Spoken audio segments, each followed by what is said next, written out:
Hello, everyone. Welcome to Diplomatic Briefing. Last week, China announced the imposition of a 75.8% deposit on imports of canola originating from Canada. Some Canadian industry insiders once held onto the hope that China would not be able to find alternative sources in the short term. However, a deal revealed by British media may come as a surprise to them.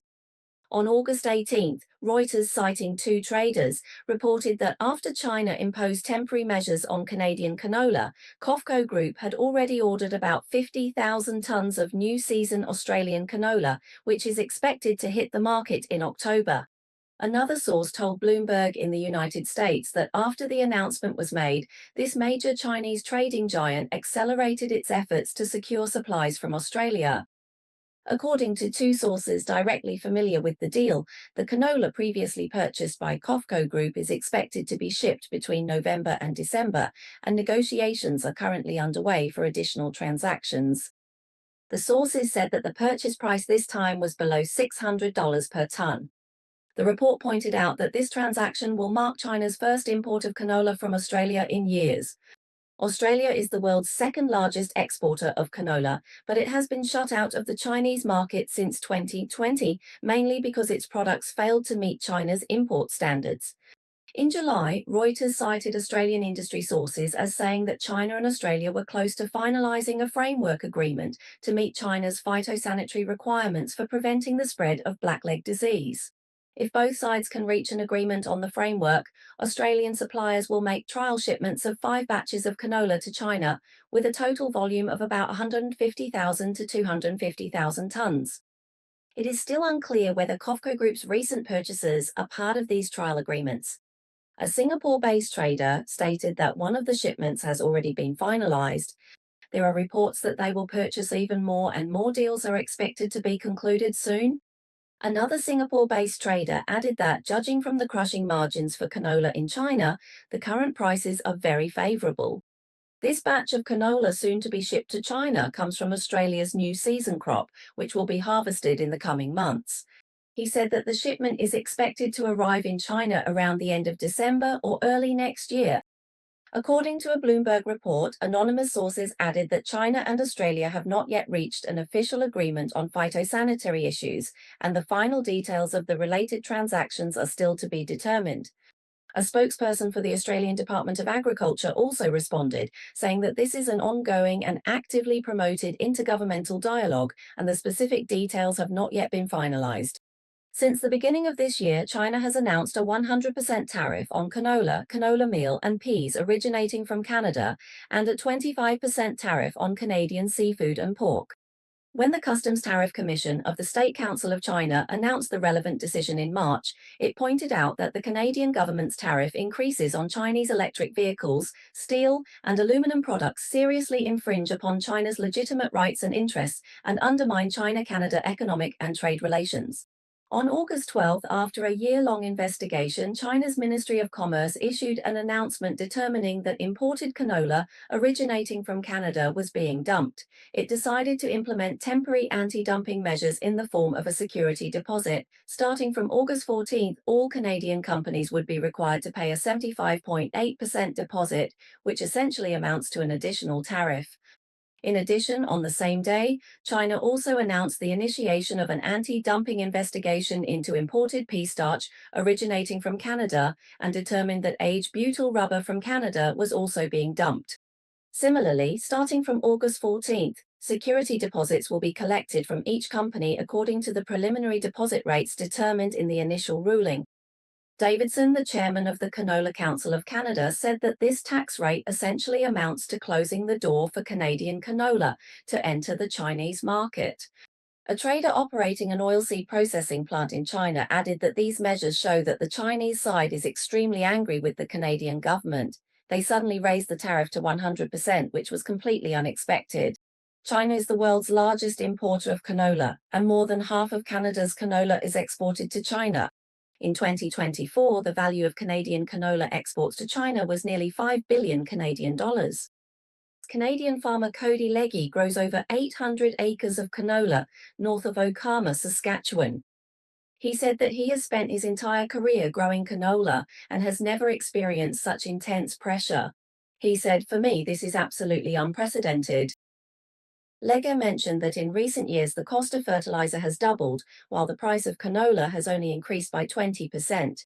In addition, he is also facing significant increases in the prices of seeds, farm machinery, pesticides, and herbicides.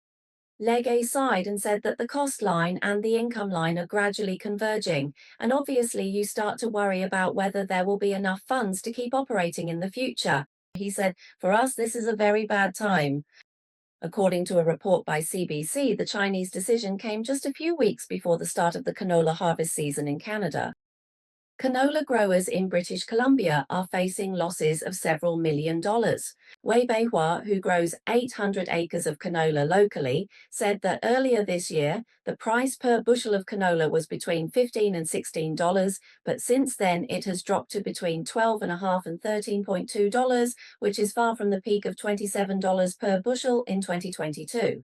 Due to the uncertainties and pressures brought about by tariffs and anti-dumping duties, Wei Beihua's prices have dropped sharply. The recent decline in canola prices has left growers feeling frustrated.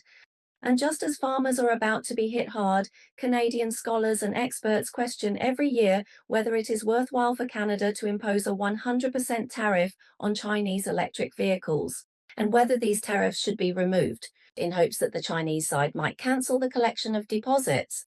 One of them bluntly stated that the electric vehicle tariffs are not the result of a legitimate investigation under WTO principles, and that this issue absolutely deserves to be reconsidered. Reuters mentioned that earlier this year, Premier Li Qiang had a phone call with Canadian Prime Minister Trudeau at Trudeau's request. At that time, Li Qiang pointed out that there are no fundamental conflicts of interest between China and Canada, and expressed hope that Canada would work together with China towards the same goal. At that time, Trudeau stated that Canada is willing to restart relations with China, resume high-level exchanges and dialogue mechanisms in areas such as diplomacy and the economy and trade, and strengthen practical cooperation in fields such as trade, agriculture, energy, and environmental protection. However, the Carney government did not correct the erroneous China-related policies from the Trudeau era. After losing in trade negotiations with the Trump administration in the United States, it shifted its focus to China, further increasing import tariffs on Chinese steel and manufactured goods. Regarding China's measures against Canadian agricultural products, Prime Minister Carney admitted in a social media post on August 14th that these actions have had a significant impact on many Canadian farmers. He said that the Canadian government will promote constructive dialogue with Chinese officials to address their respective trade concerns. Bloomberg noted that just 3 days after China took action against Canadian canola imports, on August 15th, Canada introduced steel tariff quota measures and imposed discriminatory tariffs on products containing so-called Chinese steel components. China filed a lawsuit at the World Trade Organization. American media described the China-Canada trade dispute as further escalating. To briefly summarize, first, Canada is a major agricultural exporter and could have had a highly complementary relationship with China. However, after the new Prime Minister Carney took office, he continued Trudeau's confrontational stance toward China. Facing Trump's tariff increases, he also did not want to back down like Trudeau did, and at the same time, he is challenging both China and the United States. How far can Carney go? This is questionable. Second, Canadian canola industry players are holding on to a sense of wishful thinking, believing that China will not be able to find alternative sources in the short term. This mentality can be seen from politicians to the business community. Canada is simply not very clear about its own strength. In such a highly competitive and rapidly changing international environment, it is very difficult to safeguard its own interests. Third, although China has a huge demand for agricultural products, if Canada is out of the picture, Australia or even South America can easily fill the gap, so there is no need for China to show Canada any special consideration. Because of politicians' blind anti-China stance, American soybean farmers are also suffering losses. During the soybean harvest season, American farmers are watching as their former major customer, China, is no longer interested in US soybeans and has instead turned to buying soybeans from Brazil. American soybean farmers are starting to get very anxious. According to a Reuters report on August 19th, American soybean growers urged President Trump in an open letter that day to reach a trade agreement with China as soon as possible in order to secure China's commitment to purchase large quantities of US soybeans. In the letter, American soybean farmers warned that the cost of growing soybeans in the US is continuously rising, while the sales outlook is bleaker than ever before. If an agreement on soybean purchases cannot be reached with China, the United States will suffer serious economic losses. The report points out that due to tense trade relations with the US and the fact that the trade agreement between the two countries is still under negotiation, China, the world's largest soybean buyer, is turning to countries like Brazil to purchase soybeans. At present, China has also not placed any orders for the upcoming new season of US soybeans. This has made both soybean traders and farmers very worried. In an open letter to Trump on the 19th, the American Soybean Association stated that soybean farmers are under tremendous financial pressure. Soybean prices have continued to fall, while the costs of materials and equipment that American farmers invest in soybean cultivation have also risen significantly. Farmers cannot withstand a prolonged trade dispute with their largest customer. As for China turning to purchase soybeans from Brazil and other countries, Reuters described in its report that this would result in losses for the United States amounting to several $billion. In recent years, China has continued to promote diversification of agricultural imports, and Brazil has quickly replaced the United States to become China's largest soybean supplier.